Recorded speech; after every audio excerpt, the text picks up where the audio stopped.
एक दिलकश वादी में जहां नीले पहाड़ सूरज की सुनहरी रोशनी से चमकते थे, शहजादी बेला का शानदार महल खड़ा था। बेला दिन रात पुरानी किताबें पढ़ती, सितारों से बातें करती और दिल में एक अजीब बेचैनी रखती थी।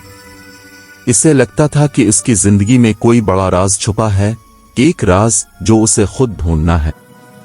एक रात जब चांद मुकम्मल था और महल के बाग में चांदी जैसी रोशनी बिखरी हुई थी, बेला बालकोनी पर खड़ी थी।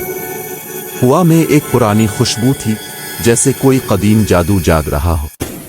अचानक एक हल्की आवाज आई, चनेकट चनेकट। शहजादी, वक्त खत्म होने वाला है। बेला ने उधर उधर देखा, कोई ना था। फिर इसकी नजर एक सुनहरी पत्थर पर पड़ी जो बाग की दीवार में जड़ा था।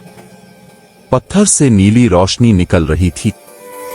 जैसे ही इसने हाथ बढ़ाया, पत्थर से एक छोटा जादुई बंदर बाहर निकल आया।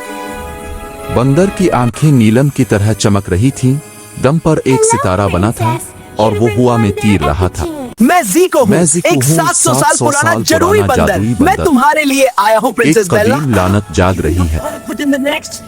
अगर हमने 3 चांद रातों में सितारों का ताज न ढूंढ लिया तो ये पूरी बादशाहत अंधेरे में डूब जाएगी।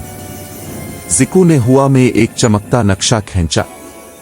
3 जगहें रोशन थीं, काला जंगल, आईना झील, भूल भिलिया का पहाड़। हर जगह एक सुराग है, लेकिन खतरा भी।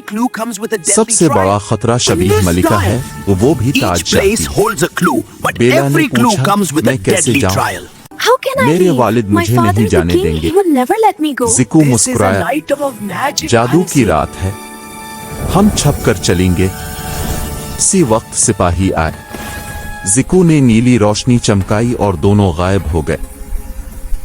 सिर्फ एक चमकता नक्शा रह गया जिस पर लिखा था, काला जंगल इंतजार कर रहा है। बेला और ज़िको एक घने तारीक जंगल के किनारे पहुंचे। दरख्त जिंदा थे, उनकी शाखें हरकत कर रही थीं और सरगोशियां कर रही थीं। तो वापस चले जाओ, ज़िको ने कहा। पहला इम्तिहान जंगल का दिल तक पहुंचना, रास्ता बदलता रहेगा। बेला ने हिम्मत की, वो आगे बढ़े। दरख्तों ने रास्ते बंद कर दिए। ज़िको ने अपनी दम से सितारा चमकाया, एक छोटा सा रास्ता खुला। वहां एक पुराना मुजस्समा था जिस पर लिखा था, सच बोलो तो आगे बढ़ो, झूठ बोलो तो बेला ने सोचा, मैं डरती हूँ, लेकिन मैं इस ताज को इसलिए ढूंढूंगी क्योंकि ये मेरी जिम्मेदारी है। खुला और एक चमकता पत्थर मिला है पहला। अगली रात वो आईना झील पहुंचे।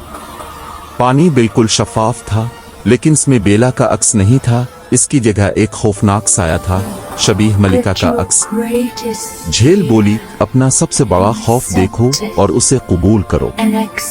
बेला ने देखा कि इसका खौफ तन्हाई था, ये सोच कि वो हमेशा अकेली रहेगी। उसने आंखें बंद की और बोली, मैं तन्हा नहीं हूँ, ज़िको मेरे साथ है और ये बादशाहत भी। झील चमकी और दूसरा सुराग मिला, एक चमकता कंकर, भूल भिलिया का पहाड़। तीसरी रात वो भूल भिलिया के पहाड़ पहुंचे।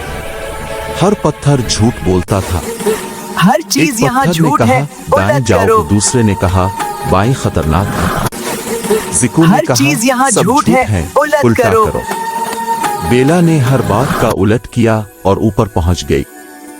वहां एक चमकता मंदिर था। मंदिर के अंदर सितारों का ताज रखा था, उस सुनहरी सितारों से जड़ा हुआ।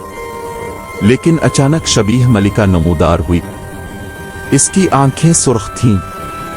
ताज मेरा है, तुम एक कमजोर शहजादी हो। बेला ने कहा, नहीं, ये ताज मोहब्बत और हिम्मत का है, तुम्हारे अंधेरे का नहीं। ज़िको ने अपनी दम से रोशनी चमकाई। बेला ने ताज उठाया। ताज ने रोशनी फैलाई और शबीह मलिका चीख कर गायब हो गई। लानत टूट गई। सूरज निकला। बादशाहत रोशनी में नहाई। बेला महल वापस आई। बादशाह ने गिले लगाया, बेटा तुमने सब बचा लिया। ज़िको मुस्कुराया, मेरा काम खत्म हुआ, लेकिन मैं हमेशा तुम्हारे साथ रहूंगा सितारों में। वो एक चमकती रोशनी में गायब हो गया।